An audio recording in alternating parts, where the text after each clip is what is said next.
Welcome back to my channel. ಎಲ್ಲರೂ ಹೇಗಿದ್ದೀರಾ? I hope ನೀವೆಲ್ಲರೂ ಚೆನ್ನಾಗಿದ್ದೀರಾ ಅಂತೇಳಿ ಅನ್ಕೋತೀನಿ. ನಾನು ತುಂಬಾ ಚೆನ್ನಾಗಿದ್ದೀನಿ. ಆದರೆ ಒಂದು ಸ್ವಲ್ಪ ಶೀತ ಆಗಿದೆ. ಸ್ಟಾರ್ಟಿಂಗ್ ಮಳೆಗೇ ಶೀತ ಆಗಿಬಿಟ್ಟಿದೆ. ಸೊ ಇವತ್ತಿನ ವ್ಲಾಗಲ್ಲಿ ಏನೆಲ್ಲ ಆಯಿತು, ಏನೆಲ್ಲ ಮಾಡಿದ್ದೀನಿ ಅಂತೆಲ್ಲ ಹೇಳಿ ಈ ಬ್ಲಾಗಲ್ಲಿ ನಾನು ನಿಮ್ಮ ಜೊತೆ ಶೇರ್ ಮಾಡ್ತೀನಿ. ಜಾಸ್ತಿ ಏನಿಲ್ಲ, ಒಂದು ಸ್ವಲ್ಪ ಬೆಳಗಿದ್ದು ರೂಟೀನು, ಆಮೇಲೆ ಈವ್ನಿಂಗಿದು ವ್ಲಾಗ್ ಇದೆ. ನಾನು ಇದರಲ್ಲಿ ಜಾಸ್ತಿ ಏನು ವಿಡಿಯೋ ಮಾಡಿಲ್ಲ. ಸೊ ಹಾಗಾಗಿ ಏನೇನಾಯಿತು, ಏನೆಲ್ಲ ಆಗಿದೆ, ಎಲ್ಲಿಗೆಲ್ಲ ಹೋಗಿದ್ದೆ, ಸೊ ಅದನ್ನೆಲ್ಲನೂ ನಾನು ನಿಮ್ಮ ಜೊತೆ ಶೇರ್ ಮಾಡ್ತೀನಿ ಈ ಬ್ಲಾಗ್ ಮೂಲಕ. ಸೊ ಇವತ್ತಿನ ಬ್ಲಾಗಿಗೆ ನಿಮ್ಮೆಲ್ಲರನ್ನು ವೆಲ್ಕಮ್ ಮಾಡ್ತಾಯಿದ್ದೀನಿ. ಸೊ ಇವತ್ತಿನ ಬ್ಲಾಗನ್ನು ಸ್ಟಾರ್ಟ್ ಮಾಡ್ಕೊಳ್ಳೋಣ. ಸೊ ಇವತ್ತು ಬಂದು ಸೋಮವಾರ, ಮಕ್ಕಳದು ಫಸ್ಟ್ ಡೇ ಆಫ್ ಸ್ಕೂಲ್ ಇವತ್ತು. ಅಂದರೆ ಇಷ್ಟೊಂದು ದಿವಸ ಹಾಫ್ ಡೇ ಇತ್ತು. ಸೊ ಇವತ್ತಿಂದ ಫುಲ್ ಡೇ. ಸೊ ಹಾಗಾಗಿ ಇವತ್ತಿಂದನೇ ಸ್ಟಾರ್ಟಿಂಗ್ ಅಂತಲೇ ಹೇಳ್ಬೋದು ಮಕ್ಕಳಿಗೆ ಸ್ಕೂಲ್. ಸೊ ಬೆಳಿಗ್ಗೆ ಯಾವಾಗಲೂ 5:30ಗೆ ಎದ್ದೇಳ್ತೀನಲ್ವ, ಸೊ ಸೇಮ್ ಟೈಮಿಗೆ ಎದ್ದಿದ್ದೀನಿ 5:30ಗೆ.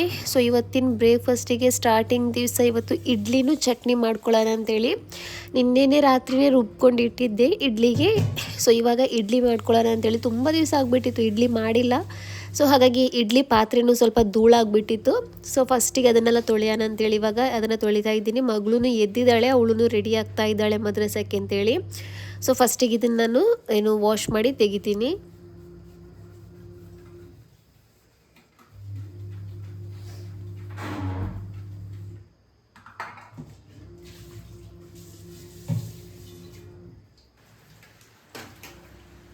ನಿನ್ನೆ ಒಂದು ಸ್ವಲ್ಪ ಶೀತ ಇದ್ದಿದ್ದು, ಅಂದರೆ ಈ ವಿಡಿಯೋ ಮಾಡ್ತಾ ಇದ್ದೀನಲ್ವ ಅವತ್ತು ಸ್ವಲ್ಪ ಶೀತ ಇತ್ತು. ಬಟ್ ಇವತ್ತು ಬೆಳಿಗ್ಗೆ ಸ್ವಲ್ಪ ಜಾಸ್ತಿನೇ, ಅಂದರೆ ಆವಾಗವಾಗ ಅಚ್ಚಿಂದಿಳಿ ಆಗುತ್ತಲ್ವ, ಸೀನೋಗುತ್ತಲ್ವ, ಸೊ ಆ ಥರ ಆಗ್ತಾಯಿದೆ. ಸೊ ಹಾಗಾಗಿ ವಾಯ್ಸ್ ಹಾಕುವಾಗ ಆವಾಗವಾಗ ಬ್ರೇಕ್ ಆಗ್ತಾಯಿದೆ ವಾಯ್ಸು, ಗಂಟ್ಲತ್ರ ಒಂಥರ ಸಿಕ್ಕಾಕೊಂಡಾಗೆ ಎಲ್ಲ ಆಗ್ತಾಯಿದೆ. ಯಾಕೆಂದರೆ ನೀರೂ ಚೇಂಜ್ ಆಯಿತು.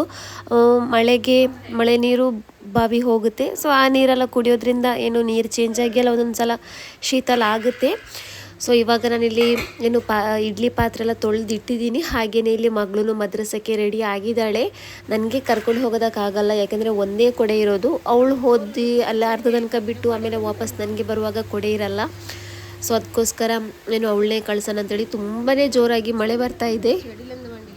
ಒಬ್ಬಳನ್ನೇ ಕಳಿಸೋದಕ್ಕೂ ಭಯ ಆಗುತ್ತೆ. ಆದ್ರೂ ಅವಳಂದ್ಲು ಏನಾಗಲ್ಲ, ನಾನು ಹೋಗ್ತೀನಿ ಅಂತೇಳಿ. ಸೊ ಅದಕ್ಕೋಸ್ಕರ ಇವತ್ತು ಒಬ್ಬಳನ್ನೇ ಕಳಿಸಿದ್ದೀನಿ.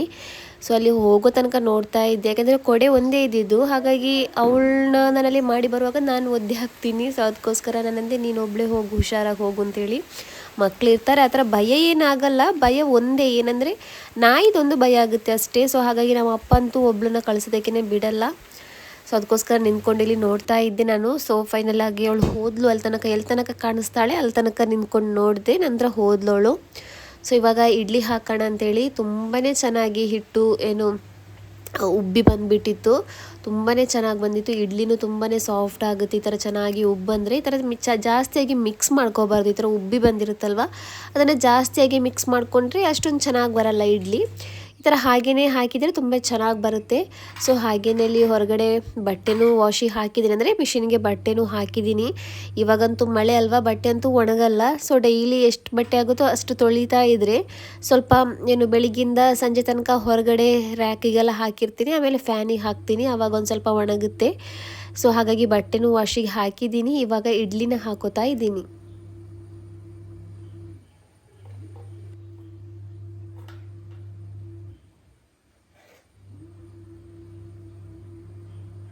ಈ ಪಾತ್ರೆ ಇದೆಯಲ್ವ, ಇದರಲ್ಲಿ ಇಡ್ಲಿ ಅಂತೂ ಚಿಕ್ಕದಾಗುತ್ತೆ, ಸ್ವಲ್ಪ ಮಾತ್ರ ಬೇಗ ಬೇಯುತ್ತೆ. ಈ ವಿಶಿಲ್ ಬರುವಂತಹ ಇಡ್ಲಿದು ಪಾತ್ರೆ ಇದೆಯಲ್ವ, ಅದರಲ್ಲಿ ಬೇಗ ಬೇಯುತ್ತೆ. 5 ನಿಮಿಷನೇ ಸಾಕಾಗುತ್ತೆ. 5 ನಿಮಿಷನೂ ಬೇಡ, 3-4 ನಿಮಿಷದಲ್ಲಿ ಇಡ್ಲಿ ಚೆನ್ನಾಗಿ ಬೇಯುತ್ತೆ.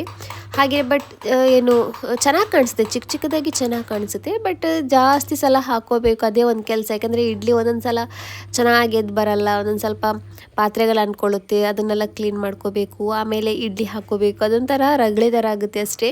ಬಟ್ ಚಿಕ್ಕದಾಗಿ ತುಂಬಾ ಚೆನ್ನಾಗಿ ಕಾಣಿಸುತ್ತೆ. ಸೊ ಅದಕ್ಕೋಸ್ಕರ ಇದರಲ್ಲೇ ಇಡ್ಲಿ ಹಾಕೋಣ ಅಂತೇಳಿ ಇವಾಗ ಇಡ್ಲಿ ಹಾಕ್ತಾ ಇದ್ದೀನಿ. ಇಲ್ಲಿ ಬೇಯೋದಕ್ಕೆ, ಅಂದರೆ ಸ್ಟೀಮ್ ಆಗೋದಕ್ಕೆ ಅಂತೇಳಿ ಇಡ್ತಾ ಇದ್ದೀನಿ. ಸೊ ಫ್ರೆಂಡ್ಸ್, ಹಾಗೆಯೇ ಎಲ್ಲ ವೀಡಿಯೋದಲ್ಲಿ ಹೇಳೋ ಥರ ಈ ವಿಡಿಯೋದಲ್ಲೂ ಹೇಳ್ತಾ ಇದ್ದೀನಿ. ಪ್ಲೀಸ್ ನಮ್ಮ ಚಾನಲ್ನ ಯಾರಾದರೂ ಸಬ್ಸ್ಕ್ರೈಬ್ ಮಾಡದೆ ನೋಡ್ತಾ ಇದ್ದರೆ ಪ್ಲೀಸ್ ಸಬ್ಸ್ಕ್ರೈಬ್ ಮಾಡ್ಕೊಳ್ಳಿ. ಹಾಗೆಯೇ ವಿಡಿಯೋ ಇಷ್ಟ ಆದರೆ ಲೈಕ್ ಕೊಡಿ, ನಿಮ್ಮ ಫ್ಯಾಮಿಲಿ ಫ್ರೆಂಡ್ಸ್ ಜೊತೆಗೂ ಶೇರ್ ಮಾಡಿ. ಸೊ ಇವಾಗ ಇಡ್ಲಿನ ಏನು ಸ್ಟೀಮ್ ಆಗೋದಕ್ಕೆ ಇಟ್ಟಿದ್ದೀನಿ, ಸ್ವಲ್ಪ ಹೊತ್ತು ಹೊರಗಡೆ ಕೂತ್ಕೊಳ್ಳೋಣ ಅಂತೇಳಿ. ಇವಾಗ ಅಂದರೆ ನಾನು ಬೆಳಿಗ್ಗೆ ಬೇಗ ಎದ್ದೇಳ್ತೀನಲ್ವ, ಹಾಗಾಗಿ ಸ್ವಲ್ಪ ಟೈಮ್ ಸಿಗುತ್ತೆ. ಮೊದಲು ನನಗೆ ಅಷ್ಟೊಂದು ಟೈಮ್ ಸಿಗ್ತಾ ಇತ್ತಿಲ್ಲ, ಯಾಕಂದರೆ ಮಕ್ಕಳದು ಆಟೋ ಎಲ್ಲ ಬೇಗ ಬರ್ತಾ ಇತ್ತು. ಬಟ್ ಇವಾಗ ಆಟೋನು ಸ್ವಲ್ಪ ಲೇಟಾಗಿ ಬರುತ್ತೆ. ಸೊ ಹಾಗಾಗಿ ಸ್ವಲ್ಪ ನನಗೆ ಏನು ಬೆಳಿಗ್ಗೆ ಬ್ರೇಕ್ಫಾಸ್ಟ್ ಇದು ಕೆಲಸ ಬೇಗ ಆದರೆ ಒಂದು ಅರ್ಧ ಗಂಟೆ ಎಲ್ಲ ಸ್ವಲ್ಪ ಟೈಮ್ ಸಿಗುತ್ತೆ. ಆ ಟೈಮಲ್ಲಿ ಸ್ವಲ್ಪ ಯೂಟ್ಯೂಬು ಅಂತಿದ್ದೀನಿ, ಸಾರಿ, ಯೂಟ್ಯೂಬಿದು ಸ್ವಲ್ಪ ಕೆಲಸ ಎಲ್ಲ ಮಾಡ್ಕೋತೀನಿ. ಅಂದರೆ ಎಡಿಟಿಂಗ್ ಅಥವಾ ಬೇರೆ ಏನಾದರೂ ವಾಯ್ಸ್ ಓವರ್ ಈ ಥರದ್ದೆಲ್ಲ ಮಾಡೋದಿದ್ರೆ ಸ್ವಲ್ಪ ಆ ಟೈಮಲ್ಲಿ ಮಾಡ್ಕೋತೀನಿ. ಒಟ್ಟಿನಲ್ಲಿ ಲೈಫ್ ಅಂತೂ ಬ್ಯುಸಿ ಅಂತಲೇ ಹೇಳ್ಬೋದು.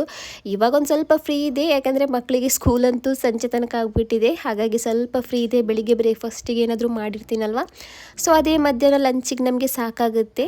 ಆಮೇಲೆ ರಾತ್ರಿಗೇ ಡಿನ್ನರ್ಗೆ ಏನಾದರೂ ರೆಡಿ ಮಾಡ್ಕೊಳ್ಳೋದು. ಹಾಗಾಗಿ ಸ್ವಲ್ಪ ಫ್ರೀ ಇರಲ್ಲ ಅಂತ ಹೇಳಿನಲ್ಲ. ಬಟ್ ಬೆಳಿಗ್ಗೆ 5:30ಗೆ ಎದ್ದೇಳ್ತೀನಲ್ವ, ಆವಾಗಿಂದ ಹಿಡಿದು ಒಂದು 11 ಗಂಟೆ 10:30 ಗಂಟೆ ತನಕ ಸ್ವಲ್ಪ ಏನು ಬ್ಯುಸಿ ಅಂತಲೇ ಹೇಳ್ಬೋದು. ಫುಲ್ ಬ್ಯುಸಿ ರೂಟೀನ್ ಆಗಿಬಿಡುತ್ತೆ ಬೆಳಿಗ್ಗಿದು. ಏನು ಬೆಳಿಗ್ಗೆ ಮಕ್ಕಳನ್ನ ರೆಡಿ ಮಾಡಿಸೋದು, ಬ್ರೇಕ್ಫಾಸ್ಟ್ ಮಾಡಿಸೋದು, ಅವ್ರನ್ನ ಸ್ಕೂಲಿಗೆ ಕಳಿಸೋದು, ಮನೆ ಕೆಲಸ ಮಾಡೋದು, ಆಮೇಲೆ ಯೂಟ್ಯೂಬಿದು editing, voice over, video upload ಮಾಡೋದು. ಸೊ ಈ ಥರದ್ದೆಲ್ಲ ಕೆಲಸ ಆಗುವಾಗ ಸ್ವಲ್ಪ ಏನು 10-11 ಗಂಟೆ ಎಲ್ಲ ಆಗಿಬಿಡುತ್ತೆ. ಸೊ ಹಾಗಾಗಿ ಸ್ವಲ್ಪ ಬ್ಯುಸಿನೇ ಅಂತ ಹೇಳ್ಬೋದು ಆ ಟೈಮಲ್ಲಿ. ಸೊ ಇವಾಗ ಇಡ್ಲಿ ಎಲ್ಲ ಚೆನ್ನಾಗಿ ಬೆಂದಿದೆ, ಚೆನ್ನಾಗಿ ಸಾಫ್ಟಾಗಿಯೂ ಬಂದಿದೆ. ಸೊ ಹಾಗೇನೆ ಇಲ್ಲಿ ಚಟ್ನಿನೂ ಮಾಡಿದ್ದೀನಿ. ನನ್ನ ದೊಡ್ಡ ಮಗಳಿಗೆ ಚಟ್ನಿ ಬೇಕು ಅಂತ ಹೇಳಿದ್ಲು ಇಡ್ಲಿಗೆ. ಚಿಕ್ಕವಳು ಮಟನ್ ಸಾರೇ ಬೇಕು ಅಂತ ಅಂದು, ಸೊ ಅವಳಿಗೋಸ್ಕರ ಮಟನ್ ಸಾರು, ನಮಗೆಲ್ಲರಿಗೂ ಏನು ಚಟ್ನಿ ಮಾಡಿದ್ದೀನಿ. ಸೊ ಇವಾಗ ಅಷ್ಟೊತ್ತಿಗೆ ಹಸ್ಬೆಂಡಿಗೂ ಹೋಗೋದಕ್ಕೆ ಟೈಮ್ ಆಗಿಬಿಟ್ಟಿತ್ತು. ಸೊ ಅವ್ರಿಗೂ ಇಲ್ಲಿ ಇಡ್ಲಿನೂ ಚಟ್ನಿನೂ ಬ್ಲ್ಯಾಕ್ ಟೀ ಮಾಡಿ ಕೊಡ್ತಾ ಇದ್ದೀನಿ ಇಲ್ಲಿ. ಅವ್ರಿಗೆ ಇಡ್ಲಿ ಅಂದರೆ ತುಂಬ ಇಷ್ಟ ಇಡ್ಲಿ. ಇವಾಗಂತಲ್ಲ, ಫಸ್ಟಿಂದ ನಮ್ಮಮ್ಮ ಜಾಸ್ತಿಯಾಗಿ ಇಡ್ಲಿ ಮಾಡ್ತಾಯಿದ್ರಲ್ವ, ಸೊ ಆವಾಗಿಂದನೇ ಅವ್ರಿಗೆ ಇಡ್ಲಿ ಅಂದರೆ ತುಂಬಾ ಇಷ್ಟ.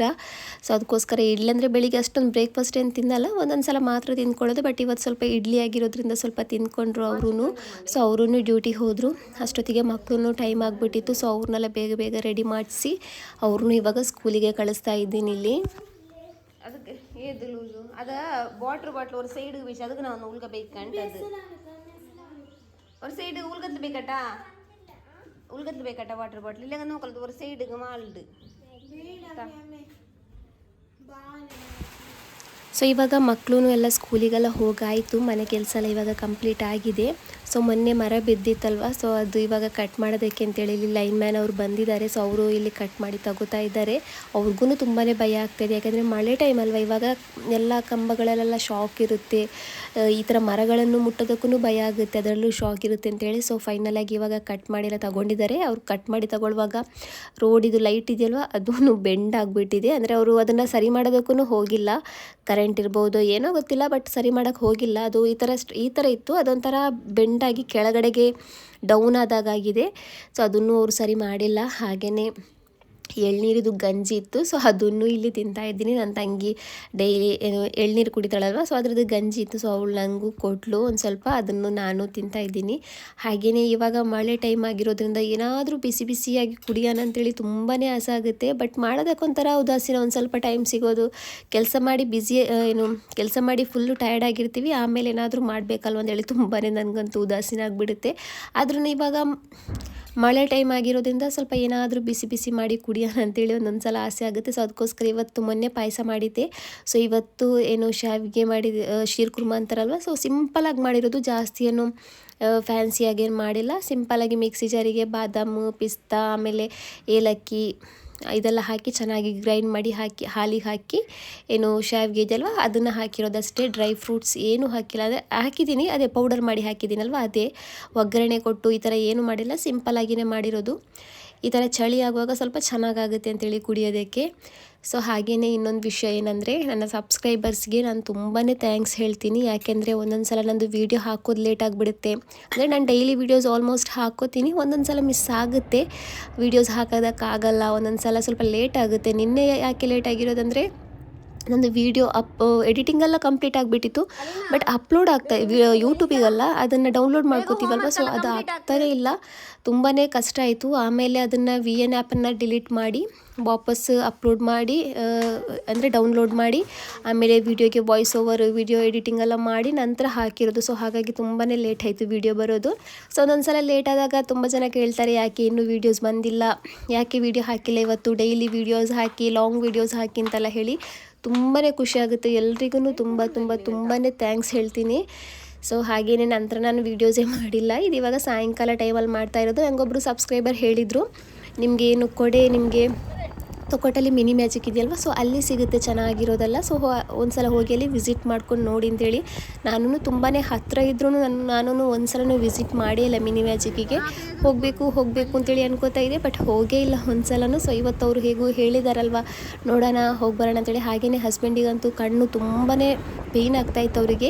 ಸೊ ಅದಕ್ಕೋಸ್ಕರ ಏನು ಡಾಕ್ಟ್ರ್ ಹತ್ರನೂ ಹೋಗೋಣ ಅಂತೇಳಿ ಹೋಗಿರೋದು. ಬಟ್ ತುಂಬ ಕಡೆ ಏನು ಸರ್ಚ್ ಮಾಡಿದ್ವಿ, ಒಂದು ಕ್ಲಿನಿಕ್ಕೂ ಓಪನ್ ಇಲ್ಲ. ಅಂದರೆ ನಾವು ಹೋಗೋದು ಲೇಟ್ ಆಗಿಬಿಟ್ಟಿತ್ತು, 8 ಗಂಟೆ ಆಗಿಬಿಟ್ಟಿತ್ತು. ಸೊ ಆಲ್ಮೋಸ್ಟ್ ಅಂದರೆ ಅಂಗಡಿ ಓಪನ್ ಇತ್ತು, ಡಾಕ್ಟ್ರ್ ಇಲ್ಲ ಅಂತೇಳಿ ಇದೇ ಥರ ಹೇಳ್ತಾಯಿದ್ರು ಎಲ್ಲ ಕಡೆಯೂ. ಸೊ ಹಾಗಾಗಿ ನಮಗೆ ಎಲ್ಲೂ ಕಣ್ಣಿಂದು ಡಾಕ್ಟ್ರು ಸಿಕ್ಕೇ ಇಲ್ಲ. ಸೊ ನಂತರ ಬಂದ್ವಿ, ಅಂದರೆ ಮಕ್ಕಳಿಗೆ ಕೊಡೆ ತೆಗಿಯೋದಿತ್ತಲ್ವ, ಸೊ ಅದನ್ನು ತೆಗೆದು ರಿಟರ್ನ್ ಬರೋಣ ಅಂತೇಳಿ. ಕಣ್ಣು ಯಾಕೋ ಗೊತ್ತಿಲ್ಲ, ತುಂಬ ದಿವಸದ ನೋವು ಅಂತೇಳಿ. ಅಂದರೆ ಅವರಿಗೆ ಕೆಲಸಕ್ಕೆ ರಜೆ ಹಾಕೋದಕ್ಕೂ ಆಗಲ್ಲ, ಬ್ಯುಸಿ ಇರುತ್ತೆ ಅವರಿಗೆ ಕೆಲಸದಲ್ಲಿ. ಸೊ ಹಾಗಾಗಿ ಬೆಳಿಗ್ಗೆ ಟೈಮಲ್ಲಿ ಬೇರೆ ಕಡೆ ಕ್ಲಿನಿಕ್ಕಿಗೆ ತೋರ್ಸೋಣ ಅಂದ್ರೂ ಟೈಮ್ ಇರಲ್ಲ. ಆ ಥರ ಇದು ಮಾಡ್ತಾಯಿದ್ರು. ಕಣ್ಣು ಪೇನ್ ಆಗುತ್ತೆ ಅಂತ ಹೇಳೋದಕ್ಕೆ ರಾತ್ರಿ ಅಂದರೆ 8 ಗಂಟೆ ಆಗುವಾಗಲೇ ನೋಡೋಣ, ಎಲ್ಲಾದರೂ ಒಂದು ಡಾಕ್ಟ್ರ್ ಆದರೂ ಸಿಗ್ಬೋದು, ಹೋಗಿ ನೋಡೋಣ ಅಂತೇಳಿ ಹೋಗಿರೋದು. ಬಟ್ ಎಲ್ಲೂ ಡಾಕ್ಟ್ರು ಸಿಕ್ಕಿಲ್ಲ. ಸೊ ನಂತರ ಅಲ್ಲಿಂದ ನಾವು ಮಿನಿ ಮ್ಯಾಜಿಕ್ಕಿಗೆ ಬಂದ್ವಿ. ನೋಡೋಣ ಯಾವ ಥರ ಇದೆ ಕಲೆಕ್ಷನ್ಸ್ ಎಲ್ಲ ನೋಡೋಣ ಅಂತೇಳಿ. ಇದು ಫಸ್ಟ್ ವಿಸಿಟ್, ಓಪನ್ ಆಗಿ ತುಂಬ ಟೈಮ್ ಆಯಿತು. ಯಾವತ್ತಿಂದನೂ ಹೋಗಬೇಕು ಅಂತೇಳಿ, ಬಟ್ ಒಂದು ಸಲನೂ ಹೋಗೋದಕ್ಕೆ ನನಗೆ ಹಾಗೇ ಇಲ್ಲ. ಸೊ ಫೈನಲಾಗಿ ಇವತ್ತು ಬಂದಿದ್ದೀನಿ. ಸೊ ಈ ಗೊಂಬೆ ಅಂತೂ ನೋಡಿ ತುಂಬಾ ಕ್ಯೂಟಾಗಿತ್ತು ಅದು ಫೇಸ್. ನನ್ನ ತಂಗಿ ಮಗಳಿದ್ದಾಳೆ ಶಬ್ಬ, ಸೊ ಸೇಮ್ ಟು ಸೇಮ್ ಅವಳ ಥರನೇ ಇದೆ ಅದು. ಸೊ ಹಾಗೆಯೇ ತುಂಬ ಚೆನ್ನಾಗಿರೋ ಕಲೆಕ್ಷನ್ಸ್ ಎಲ್ಲ ಇತ್ತು. ಆಲ್ಮೋಸ್ಟ್ ಎಲ್ಲ ಐಟಮ್ಸ್ಗಳು ಚೈನದ ಐಟಮ್ಸ್ಗಳೇ ಆಗಿರ್ಬೋದು, ಯಾಕೆಂದರೆ ಅದೇ ಥರ ಇದೆ ಎಲ್ಲ ಏನು ಎಸ್ಥೆಟಿಕ್ ಆಗಿ. ಆಮೇಲೆ ಏನು ಕ್ಯೂಟ್ ಆಗಿರುವಂತಹ ಐಟಮ್ಸ್ಗಳು ಎಲ್ಲನೂ ಚೈನಾದಿಂದಲೇ. ಹಾಗೆಯೇ ಟಿಫನ್ ಬಾಕ್ಸ್ ಎಲ್ಲ ತುಂಬಾ ಚೆನ್ನಾಗಿತ್ತು. ನನಗೆ ತೆಗೆದು ಹಾಕಿದೆ ಮಕ್ಕಳಿಗೆ. ನನಗೆ ಇವಾಗ ಅನ್ನಿಸ್ತಿದೆ ನಾನು ಒಂದು ಸಲ ಇಲ್ಲಿಗೆ ವಿಸಿಟ್ ಮಾಡಬೇಕಾಗಿತ್ತು, ಮಕ್ಕಳಿಗೆ ಚೆನ್ನಾಗಿರೋ ಏನು ಲಂಚ್ ಬಾಕ್ಸ್ ಎಲ್ಲ ಸಿಗ್ತಾಯಿತ್ತು ಅಂತೇಳಿ. ಬಟ್ ನನಗೆ ಬರೋದಕ್ಕಾಗಿಲ್ಲ. ನೋಡೋಣ ಮಧ್ಯದಲ್ಲಿ ಏನಾದರೂ ಅದು ಕಟ್ಟಾದರೆ ಅಥವಾ ನೆಕ್ಸ್ಟ್ ಇಯರ್ಗೆ ನೋಡೋಣ, ಯಾವಾಗಾದರೂ ತೆಗಿಯೋಕ್ಕಾದರೆ ಇಲ್ಲಿಗೆ ಬಂದು ತಗೊಳ್ಳೋಣ ನೋಡೋಣ ಅಂತೇಳಿ. ತುಂಬಾ ಚೆನ್ನಾಗಿತ್ತು. ಬಟ್ ಇದಂತೂ ವೇಸ್ಟ್ ಅಂತೇಳಿ ನನಗೆ ಅನಿಸುತ್ತೆ. ನೋಡಿ ಇವಾಗ ಇದರಲ್ಲಿ ಹಾಕ್ಕೋಬೋದು, ಎಲ್ಲನೂ ಸಪ್ರೇಟಾಗಿ ಹಾಕ್ಕೋಬೋದು, ಬಟ್ ತಿನ್ನೋದಾಗಲ್ಲ ಸ್ವಲ್ಪ ಕಷ್ಟ ಅಂತೇಳಿ ಅನಿಸುತ್ತೆ. ಯಾಕಂದರೆ ಅದರದ್ದು ಕಂಪಾರ್ಟ್ಮೆಂಟಲ್ಲಿ ಇದೆಯಲ್ವ, ಡಬ್ಬಗಳೆಲ್ಲ ತುಂಬಾ ಚಿಕ್ಕದು. ಸೊ ಹಾಗಾಗಿ ತಿನ್ನೋದಕ್ಕೆಲ್ಲ ಸ್ವಲ್ಪ ಕಷ್ಟ ಆಗ್ಬೋದು ಅದರಲ್ಲಿ ಅಂತೇಳಿ ಅನಿಸುತ್ತಾ ಇದೆ ನನಗೆ. ಸೊ ಹಾಗೆಯೇ ತುಂಬಾ ಕ್ಯೂಟ್ ಆಗಿರುವಂತಹ ಲಂಚ್ ಬಾಕ್ಸಲ್ಲಿ ಈ ಥರ ಲಂಚ್ ಬಾಕ್ಸ್ಗಳು ಬ್ಯಾಗಲ್ಲಿ ಇಡೋದಕ್ಕೂ ಆಗಲ್ಲ. ಆಮೇಲೆ ಅದು ಒಂದು ಪ್ರಾಬ್ಲಮ್ಮೇ, ಲಂಚ್ ಬ್ಯಾಗ್ ಬರುತ್ತಲ್ವ, ಅದರಲ್ಲಿ ಈ ಥರ ಟಿಫನ್ ಬಾಕ್ಸ್ಗಳು ಇಡೋದಕ್ಕೆ ಆಗಲ್ಲ. ಸ್ವಲ್ಪ ಉದ್ದ ಥರ ಇರೋದಾದರೆ ಇಟ್ಕೋಬೋದು. ಸೊ ಆ ಥರ ಎಲ್ಲ ಇದೆ. ಹಾಗೆಯೇ ತುಂಬಾ ಕ್ಯೂಟ್ ಆಗಿರುವಂತಹ ಬ್ಯಾಗ್ಸ್ ಎಲ್ಲ ಇತ್ತು. ಸೊ ಇದೊಂದು ಬ್ಯಾಗ್ ಅಂತೂ ತುಂಬಾ ಚೆನ್ನಾಗಿತ್ತು. ಅಂದರೆ ಹೊರಗಡೆ ಈ ಥರ ಎಲ್ಲ ಹಾಕೊಳ್ಳೋದಕ್ಕಾಗಲ್ಲ, ಏನಾದರೂ ಪಾರ್ಟಿ ವೇರಿಗೆಲ್ಲ ಹಾಕೋಬೋದು ಅಥವಾ ಈ ಥರ ಶೋ ಪೀಸ್ ಥರ ಇಟ್ಕೋಬೋದು, ಆ ಥರನೇ. ಆದರೆ ಆಮೇಲೆ ಈ ಬ್ಯಾಗೂ ತುಂಬಾ ಚೆನ್ನಾಗಿತ್ತು. ಹಾಗೆಯೇ ಜ್ಯುವೆಲ್ರೀಸೂ ಅದೇ ಥರ ಸಿಂಪಲ್ ಆಗಿರುವಂಥದ್ದೆಲ್ಲ ತುಂಬಾ ಚೆನ್ನಾಗಿತ್ತು. ನಾನೇನು ಜಾಸ್ತಿ ತಗೊಂಡಿಲ್ಲ. ಒಂದು ಅಂಬ್ರೆಲ್ಲ ಇದೆಯಲ್ವ ಅದನ್ನು ತಗೊಂಡೆ. ಹಾಗೆಯೇ ನನ್ನ ಮಗಳಿಗೆ ಅಂತೇಳಿ 2 ಏನು ಕ್ಲಿಪ್ಸ್ ಇದೆಯಲ್ವ, ಸೊ ಅದನ್ನು ತಗೊಂಡು ವಾಪಸ್ ಬಂದಿರೋದು. ಹಸ್ಬೆಂಡಿಗಂತೂ ತುಂಬಾ ಕಣ್ಣು ನೋವಾಗ್ತಾಯಿತ್ತು ಅವ್ರಿಗೆ, ಎಲ್ಲೂ ಕ್ಲಿನಿಕ್ಕೂ ಸಿಕ್ಕಿಲ್ಲ. ಸೊ ಅದಕ್ಕೋಸ್ಕರ ಬೇಗ ಹೋಗೋಣ ಅಂತೇಳಿ ಏನು ಬೇಗ ಅದನ್ನು ತಗೊಂಡು ವಾಪಸ್ ಮನೆಗೇ ಬಂದ್ವಿ ನಾವು. ಇದೊಂದು ಕ್ಲಿಪ್ ತಗೊಂಡಿದ್ದೀನಿ, ತುಂಬಾ ಚೆನ್ನಾಗಿತ್ತು. ಬರೀ 29 ರುಪೀಸಿಗೆ ತುಂಬಾ ಚೆನ್ನಾಗಿತ್ತು ಕ್ಲಿಪ್. ಸೊ ಅದಕ್ಕೋಸ್ಕರ ಅದೊಂದು ತಗೊಂಡೆ. ಆಮೇಲೆ ಇನ್ನೊಂದು ತಗೊಂಡಿದ್ದೆ. ಹಾಗೇನೇ ಇಲ್ಲಿ ಟೆಡ್ಡೀಸ್ ಎಲ್ಲ ಇಟ್ಟಿದ್ರು, ಅದರದ್ದು ಪ್ರೈಸ್ ಎಲ್ಲ ನಾನು ನೋಡೋಕ್ಕೆ ಹೋಗಿಲ್ಲ. ಸೊ ಇನ್ನೇನಿಲ್ಲ. ಸೊ ಫ್ರೆಂಡ್ಸ್, ಈ ವಿಡಿಯೋನ ನಾನು ಇಲ್ಲಿಗೆ ಎಂಡ್ ಮಾಡ್ತಾ ಇದ್ದೀನಿ. ನಮ್ಮ ವಿಡಿಯೋ ನಿಮಗೆ ಇಷ್ಟ ಆದರೆ ಪ್ಲೀಸ್ ನಮ್ಮ ಚಾನಲ್ನ ಸಬ್ಸ್ಕ್ರೈಬ್ ಮಾಡ್ಕೊಳ್ಳಿ. ಹಾಗೆಯೇ ಏನಾದರೂ ತಿಳಿಸ್ಬೇಕಂದ್ರೆ ಕಮೆಂಟ್ ಮೂಲಕ ತಿಳಿಸಿ. ವಿಡಿಯೋ ಇಷ್ಟ ಆದರೆ ಲೈಕ್ ಕೊಡಿ, ನಿಮ್ಮ ಫ್ಯಾಮಿಲಿ ಫ್ರೆಂಡ್ ಜೊತೆಗೆ ಶೇರ್ ಮಾಡಿ. ಸೊ ಇನ್ನು ಸಿಗೋಣ ನೆಕ್ಸ್ಟ್ ವಿಡಿಯೋದಲ್ಲಿ. ಅಲ್ಲಿ ತನಕ ಬಾಯ್.